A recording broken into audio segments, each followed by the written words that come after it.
저는 오늘 주어진 본문 중심으로 소망이 되시는 하나님에 대해서 말씀을 증거하고자 합니다.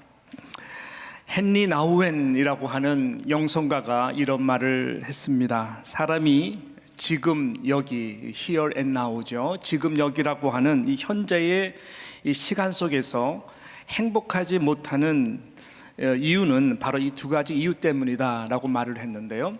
한 가지 이유는 과거라고 하는 시간 때문이고, 또 다른 한 가지는 미래라고 하는 시간 때문에 그렇다라고 하는 것이죠.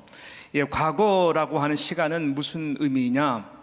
과거의 어떠한 그 실패를 통한 좌절감이라든지, 또한 후회스러운 일들이라든지, 더욱더 나아가서는 그 죄책감 때문에 현재라고 하는 시간에 매여서 행복하지 못하다라고 하는 것이죠.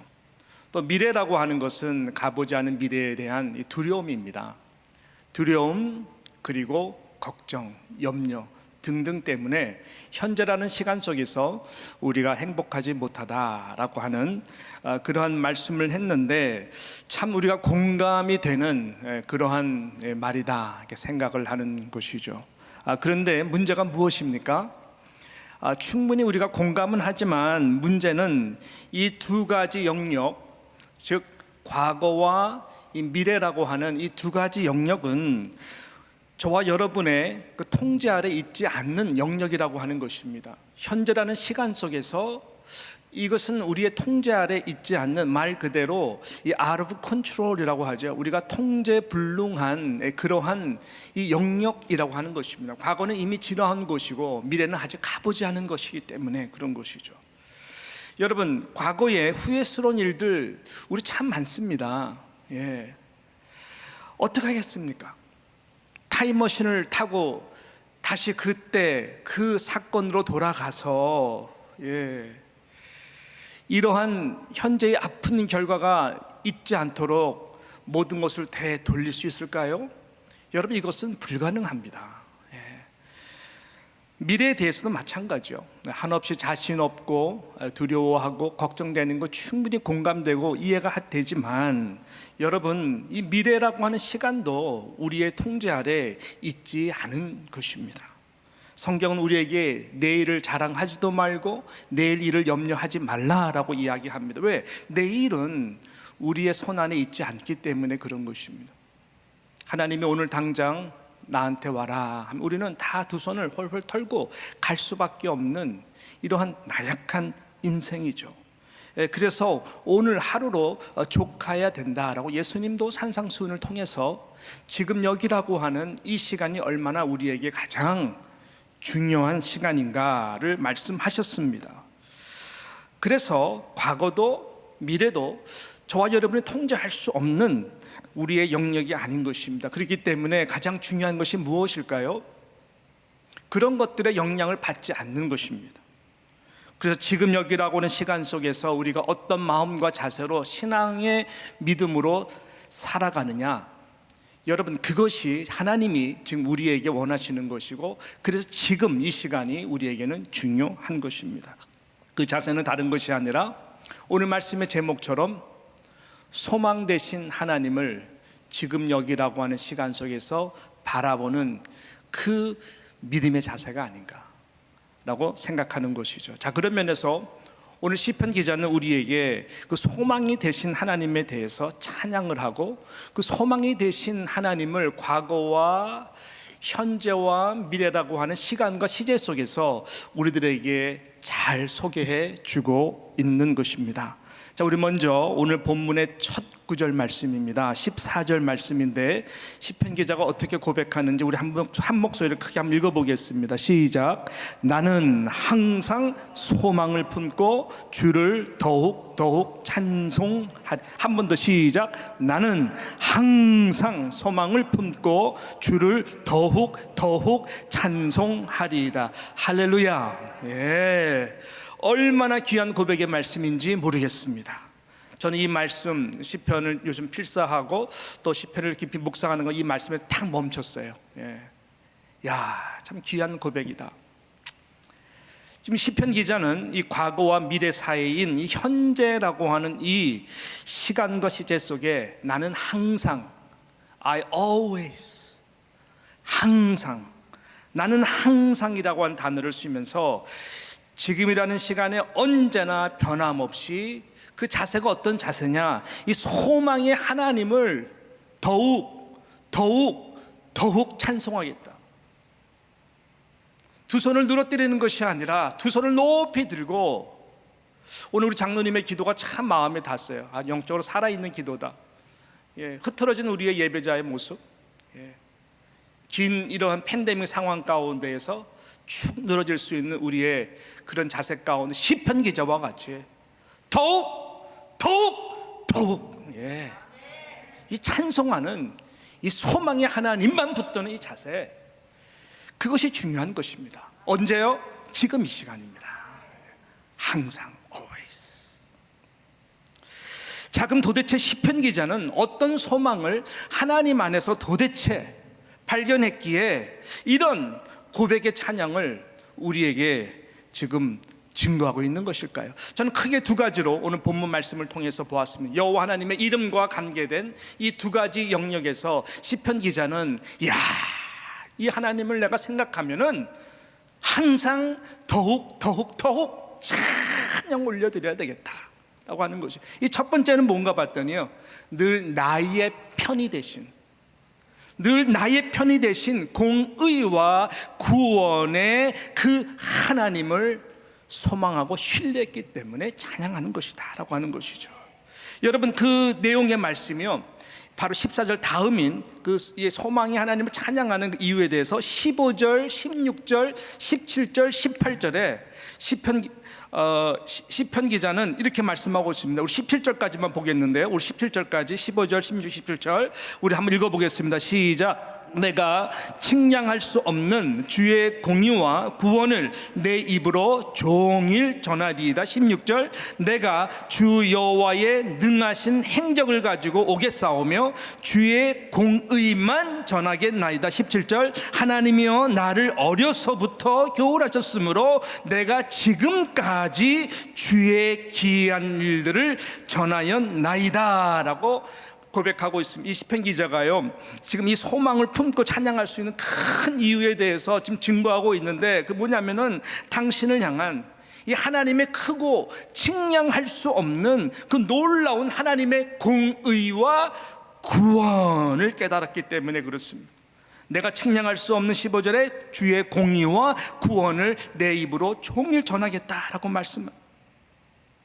15절 이 내용의 말씀이요, 내가 측량할 수 없는 주의 공의, 그런데 전에 한글 개혁 우리 그 성경에서는 주의 의로 이렇게 번역을 했었습니다.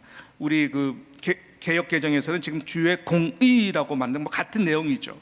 또 16절에 보게 되면 그 주의 공의, 주의 의만 전하겠습니다라고 지금 또 증거하고 있고, 17절에는 내가 어렸을 때부터 지금까지 이런 하나님의 공의, 이런 하나님의 의와 연결된 이 구원을 내가 생각하면 생각할수록, 이건 너무나 기이한 일이다.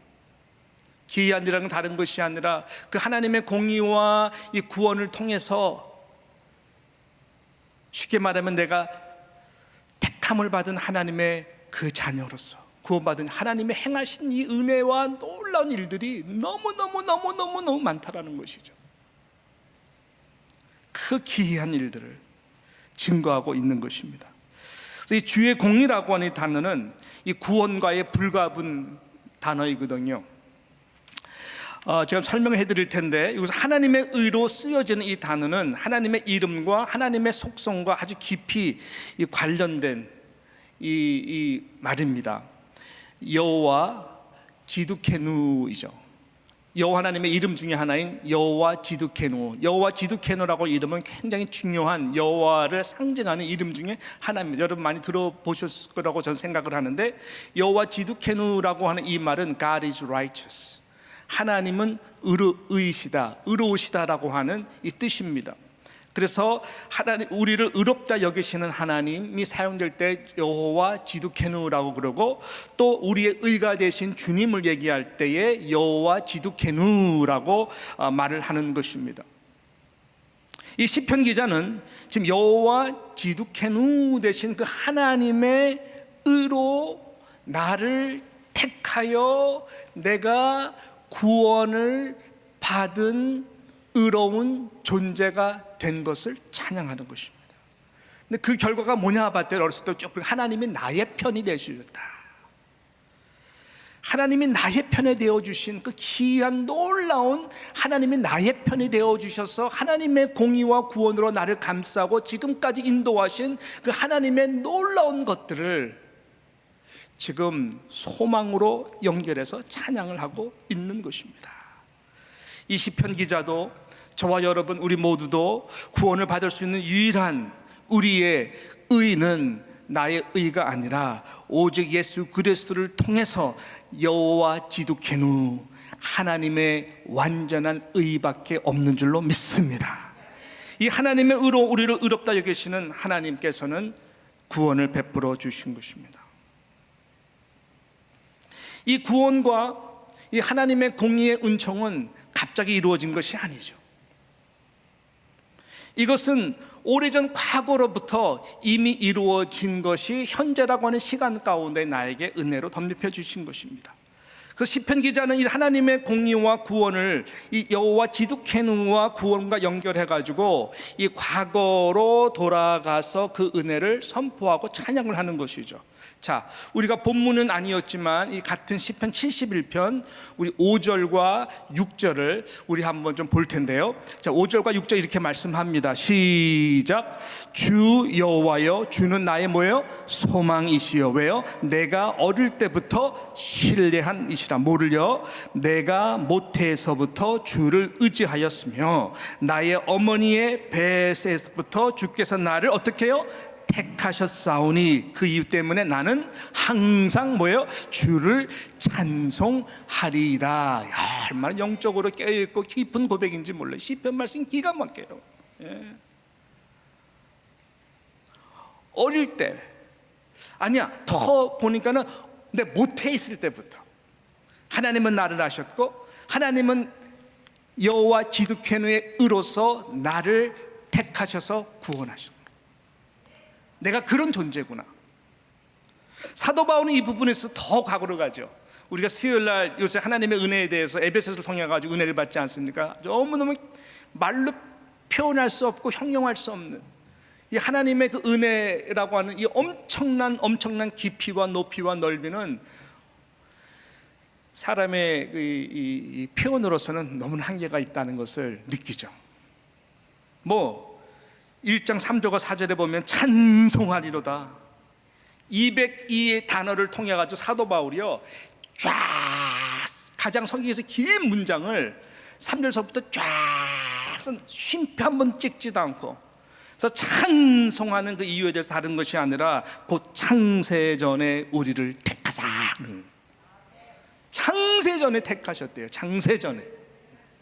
이걸 믿으셔야 됩니다. 예, 창세전에 택하셨대요. 하나님의 뜻대로 예정해 주셨대요. 예. 이것을 믿는 순간 소망이 생기는 것입니다. 예. 이것을 믿는 순간 더욱더 하나님을 찬송하는 것이죠. 야, 어떻게 이런 일이. 예. 창세전에 하나님의 의로서 자격도 없고 조건이 없는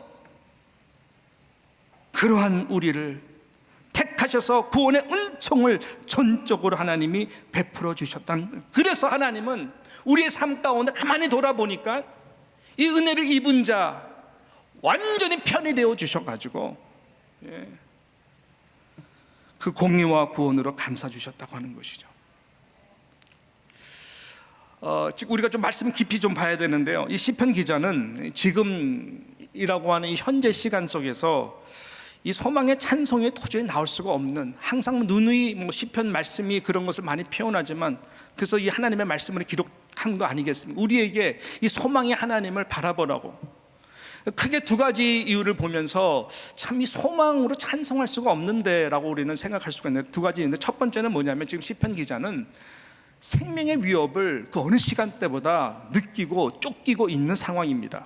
자, 여러분 71편인데요 우리 4절 4절 한번 읽어볼까요? 4절 시작. 나의 하나님이여 나를 악인의 손 곧 불의한 자와 흉악한 자의 장중에서 피하게 하소서. 나의 하나님이여 나의 악인의 손 곧 불의한 자와 흉악한 자의 장중에서 피하게 해주십시오.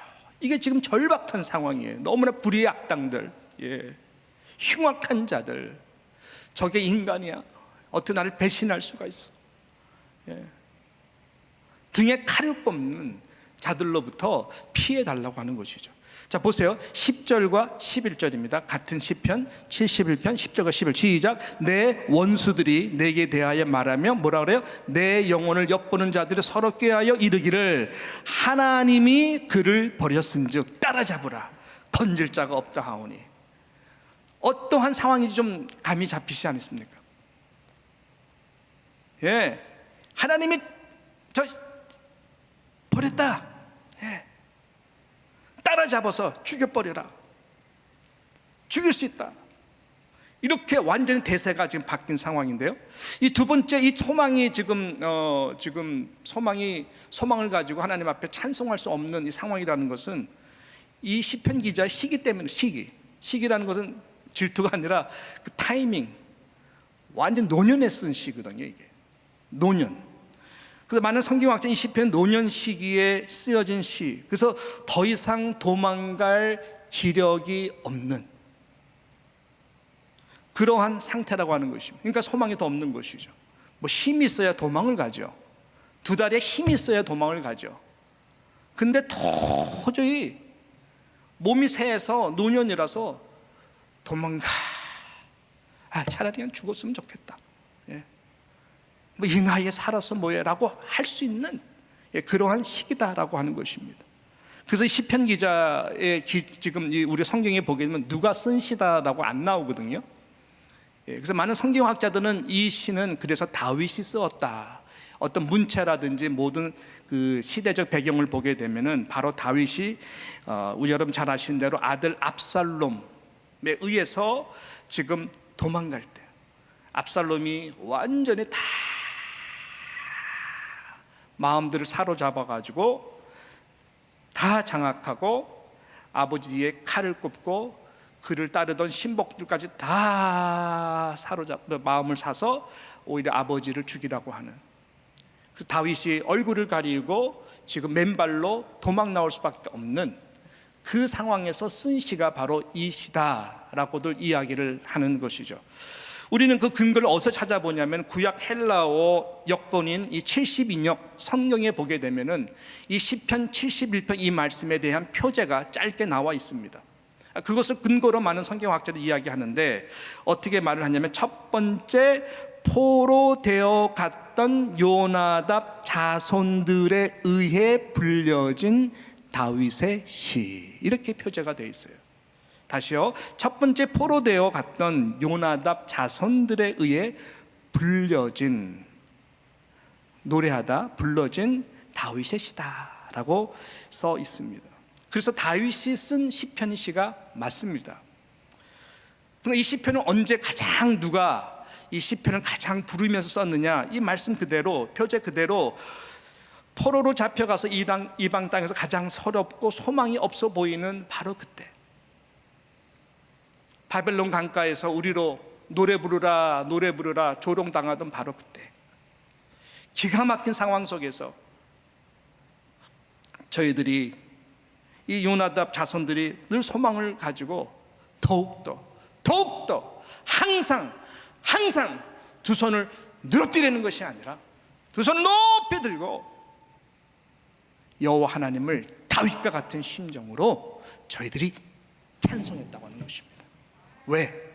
하나님의 지득해노, 창세전부터 나를 택하시고 그 공의와 의로 나를 구원해 주시고 나의 편이 되어 주신, 아무리 악인의 손, 불의한 자, 흉악한 자의 득센 저희들이 아무리 다메넌트한 그러한 상황이라 할지라도 여호와 지득해노, 하나님은 공의의 하나님이시고 저들의 죄를 가만두지 않을 것을 하나님이 다 알아서 원수를 갚아주실 것이기 때문에 그 하나님이 나를 원수로 삼지 않고 나를 하나님의 의로 덧입혀 주시고 구원해 주신 그 은총이 너무너무 감사해서 그 하나님을 바라보니까 소망이 보이는 거예요. 그래서 그 찬송을 지금 하고 있는 것이다 라고 하는 것이죠. 누가 뭐라 그래도, 나를 증오해도 모함해도 마치 하나님이 나를 떠나 이제 건져내지 않을 것과 같은, 주변에 많은 사람들이 야 하나님이 떠났어 라고 손가락질하는 그 상황 속에서도 우리는 더욱 여호와 하나님을, 나의 편이 되신 그 공의와 구원을 베푸신 하나님 여호와 지드케노, 그분의 이름을 찬양할 수 있는 것입니다. 할렐루야. 여러분, 그래서 로마서 8장 30절 31절 우리의 가슴을 찢듯이 너무너무 벅찬 찬송의 이 말씀인 것이죠. 로마서 8장 30절과 31절 한번 큰 소리로 읽었으면 좋겠어요. 시작. 또 미리 정하신 그들을 또한 부르시고 부르신 그들을 또한 의롭다 하시고 의롭다 하신 그들을 또한 영화롭게 하셨느니라. 시작. 그런즉 이 일에 대하여 우리가 무슨 말 하리요? 만일 하나님이 우리를 위하시면 누가 우리를 대적하리요? 할렐루야. 예, 미리 정하신 그들을 또한 부르시고 부르신 그들을 의롭다 하시고 의롭다 하신 그들을 영화롭게 하셨느니라. 영화롭다라고 하는 것은 우리가 하나님 앞에 설 때에 예수 그리스도와 같이 완벽하게 변하는 것을 말하는 것입니다. 할렐루야.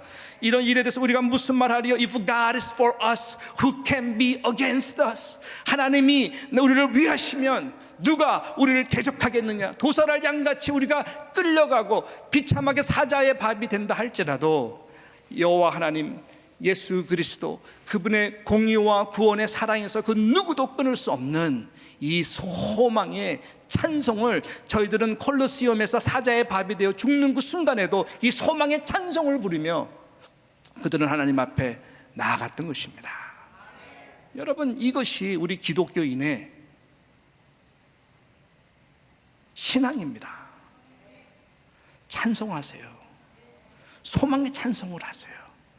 나의 기분과 상황 전혀 상관없이 나를 창세전부터 택해 주신, 의롭다 하시고 영화롭다 하시는, 부르신 그 하나님, 항상 나의 편이 되어 주신 그 하나님을 여러분 찬송하십시오. 그 지드케누의 의와 구원의 옷을 입고 찬송할 수 있는 저와 여러분 되시기를 주님의 이름으로 축원합니다. 이 시편 기자는 마지막으로 어떤 하나님을 소망하며 찬송할까요? 여호와 로이, 여호와 로이의 하나님을 그는 소망으로 찬송하면서 맺습니다. 여호와 로이라고 하는 이 하나님의 속성과 이름은 무엇일까요?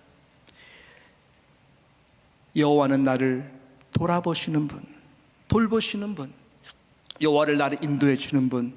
이 직역한다면 여호와는 나의 목자가 되신다라고 하는 것입니다. 여호와 로이, 여호와는 나의 목자이시다라고 하는 이 고백인 것입니다. 시편 23편 그 유명한 말씀도 이 다윗이 가장 노년 때 쓰여진 말씀이다.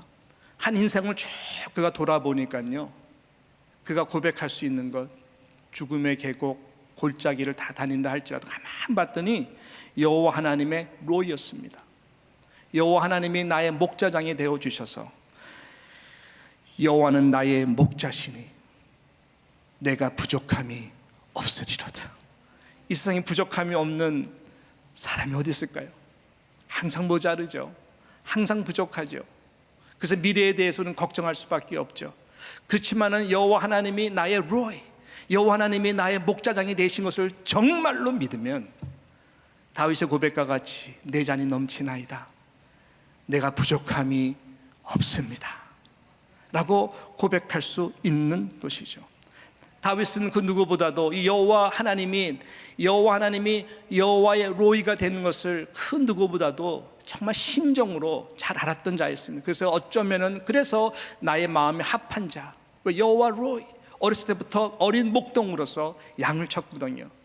그러니까 여호와 하나님 하면 어쩌면은 다윗 가운데는 여호와 로이 하나님, 어렸을 때부터 다윗이 항상 여호와 로이 하나님, 목자 되신 하나님의 마음과 같이 일맥상통하는 그러한 마음이었을 것 같아요.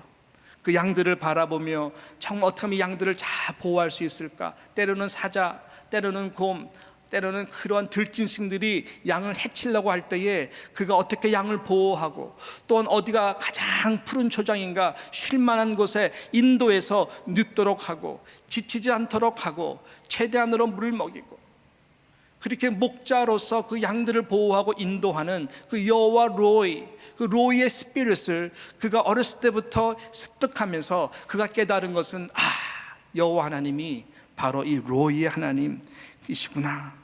어렸을 때부터 내가 언젠가 하나님 앞에 설 터인데 그때까지, 아니 영원토록 나의 목자장 되신 여호와 로이 하나님이 나의 소망이시구나 라는 것을 그는 깨달았을 거예요.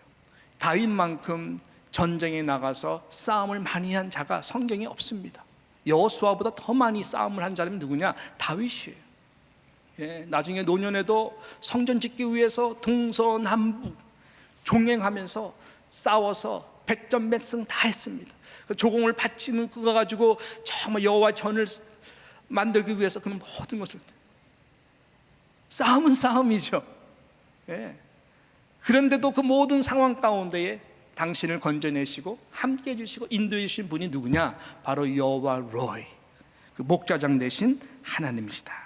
그래서 오늘 본문 17절과 18절에 바로 그 로이 되신 하나님을 그가 이렇게 고백합니다. 자, 17절과 우리 18절 말씀을 우리 한 목소리로 같이 함께 읽었으면 좋겠어요. 시작. 하나님이여 나를 어려서부터 교훈하셨으므로 내가 지금까지 주의 기이한 일들을 전하였나이다. 하나님이여 내가 늙어 백발이 될 때에도 나를 버리지 마시며 내가 주의 힘을 후대에 전하고 주의 능력을 장래의 모든 사람에게 전하기까지 나를 버리지 마소서. 하나님이여 나를 어려서부터 교훈하셨으므로 내가 지금까지 주의 기이한 일들을 전하여. 이 실은 5절이 굉장히 중요한 구절이고 제가 이 구절로 마무리할 텐데요. 하나님이여 내가 늙어 백발이 될 때에도 나를 버리지 마시고 내가 주의 힘을 후대에 전하고, 미래에 대한 축복이죠. 주의 능력을 장래 모든 사람에게 전하기까지 나를 버리지 마소서.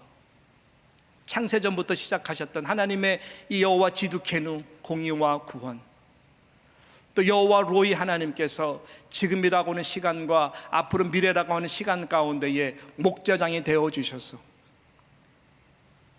내가 늙어 백발이 되어 마지막 호흡을 거두는 그 순간까지 내게 힘을 주시고, 죽어서 다음 후대에도 여호와 하나님의 그 지두케누와 여호와 하나님의 로이임을 다음 후세에도 힘있게 증거할 수 있도록 나의 삶을 사용해 주시옵소서. 여러분, 이러한 신앙 고백으로 그가 나아가는 것입니다. 어릴 때부터 백발이 된 노인까지 우리 한 인생의 한 토막 아니겠습니까? 하나님은 절대로 저와 여러분을 버리지 않습니다. 저는 이거 믿습니다. 왜요? 여호와 지두케누, 하나님의 공의가 절대로 예수 그리스도 안에서 그렇게 하실 수가 없습니다. 하나님의 속성 자체가 그렇습니다. 하나님의 이름 자체가 그렇고 하나님의 예수 그리스도 안에서 언약 자체가 그렇습니다. 그것이 우리의 담대함입니다. 하나님이 창세전에 택한 저들의 이름을 생명책에서 지울 수가 없습니다. 또 하나님은 여호와 로이 하나님으로서 양같은 저와 여러분을 끝까지 인도해 주심, 그래서 성령을 보내주신 것이죠.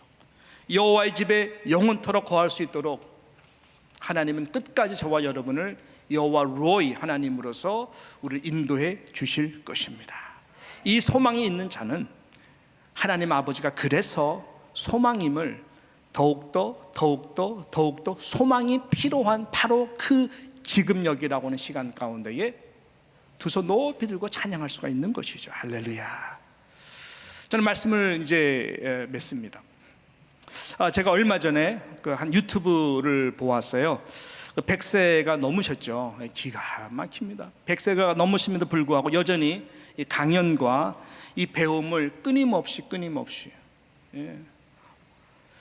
활동하고 계신 연세대 이 철학과 이 명예교수인 김형석 교수, 여러분 많이 들으셨죠? 김형석 교수 강연을 들었습니다.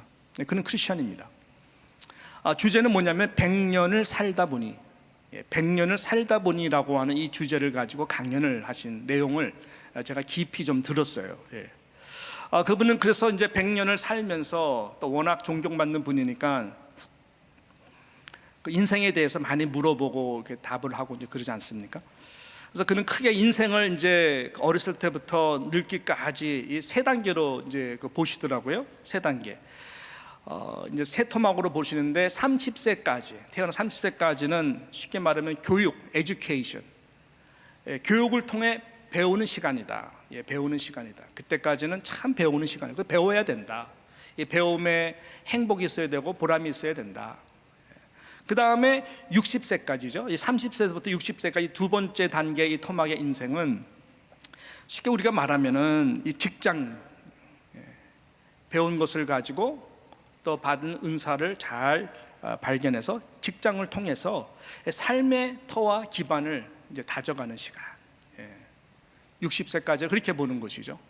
그 다음에 60세에서부터 90세까지를 이제 그 마지막 인생으로 본다면, 당시 이제 100살이 넘어갔으니까 마지막 노년까지는 다시 사회인으로 이제 돌아가서 인생의 맺은 열매를 따고 더욱더 나아가서는 보람이 가치 있는 인생이란 그것을 흘려보낼 수 있고 함께 나눌 수 있는 시간으로 보았습니다. 그래서 그는 나름대로 인생의 철학, 인생의 지혜, 이런 세 토막의 인생 가운데에 어떠한 에이지 그룹이든 상관없이 그 인생의 지혜를 당신이 아주 겸허하게 잘 나눠주는 것을 보았습니다. 제가 이거 들으면서요, 가장 저한테 인상 깊게 들었던 한 부분이 있었는데, 그것이 뭐냐면 이런 질문이 있어요. 교수님의 황금기는 언제였습니까? 황금기, 계란이 있으면 마치 노란자가 있는 것이 황금기로 우리가 본다면은 인생의 황금기가 언제이셨습니까? 또 언제라고 생각하십니까? 라는 부분에 이분이 진지하게 얘기해요. 그 나이에 상관없이 내가 철들었다, 내가 철들었다라고 하는 그 시간서부터가 황금기가 시작이 된다. 근데 이 철들었다고 하는 것은 언제 누가 어떻게 철들는 것은 개개인마다 다른 것이죠. 다 다른 것입니다. 그러면은 철들었다라고 하는 그것은 구체적으로 말을 해달라. 철들었다라고 하는 것은 인생의 황금기가 시작되고 황금기라고 말씀하셨는데, 그러면 철들었다라고 하는 그 기준은 무엇이냐? 전 그 대답이 굉장히 저한테 인상 깊게 들렸어요. 철들었다. 그분의 대답은 아주 간단 명료했습니다. 나를 믿을 수 있구나 라고 생각하는 바로 그때가 철들었다라고 하는 거죠. 이제 나를 신뢰 좀 할 수 있겠구나. 왜? 나를 믿고 나를 이제는 신뢰를 해야 다른 사람들이 그때부터 나를 믿고 신뢰하기 시작하고, 그때부터 나는 존경받는 인생으로, 영향력 끼칠 수 있는 인생으로 살아갈 수 있다는 것을 배웠다라고 하는 것이죠. 그래서 우리는 끊임없이, 당신이 90세든 100세든 끊임없이 당신은 배워간다. 인생을 계속 배워간다. 그러면서 이제 그런 말씀을 하셨어요. 인상 깊게 들렸는데, 제가 오늘 말씀을 이게 좀 준비하면서 이게 다 연결이 되는 거예요. 한 인생, 소망이 하나네요. 근데 저는 그분의 그 말씀을 조금 더, 이제 저는 지금 목회자로서 지금 설교를 해야 되니까 그분의 그 인상 깊은 그 말씀을 제가 비난해서도 안 되고요, 가장 좋게 해석을 해서, 그분도 크리스천이니까 제가 마무리를 하면서 이렇게 말씀을 드리고 싶어요. 맞다. 내가 참 믿을 수 있는 그 순간, 내 마음이 평온해지고 정신없이 도대체 무슨 방향으로 포인트를 잡고 살아가는 인생이 아니라, 정신없이 살아가는 그런 인생이 아니라, 이제 좀 나의 모든 상황과 나의 존재와 나의 자신과 나의 신앙이 뭔가 좀 신뢰가 되는, 영적으로 철이 드는, 그래서 우리의 인생에 늦기 전에 인생의 황금기가 올 수 있는 그것이 무엇일까? 저는 그것을 아까 말씀드린 것처럼 시편 71편 5절에서 뽑았어요. 71편 5절이 오늘 말씀의 결론입니다.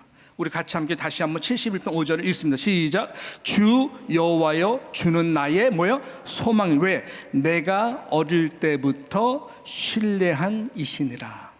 다윗의 믿음의 근거는 자신을 믿은 것이 아니라 자신을 믿는 모든 근거는 누구요?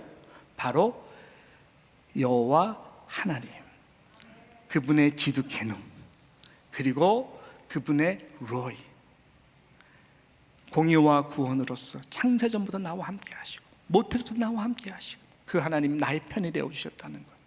그뿐만 아니라 그분은 미래를 생각할 때 과거도 마찬가지지만은 여호와 로이 하나님으로서 그분만이 나를 인도해 줄 수 있다라고 하는 거예요. 악한 자들이 나를 둘러싸고 바벨론으로 포로 잡혀가지고 그 강가에서 서럽게 우는 소망이 안 보이는 시간 가운데에서도 우리 그 소망이 하나님 찬송할 수 있는 것은 그 하나님의 공의가 결국은 승리할 것이니까.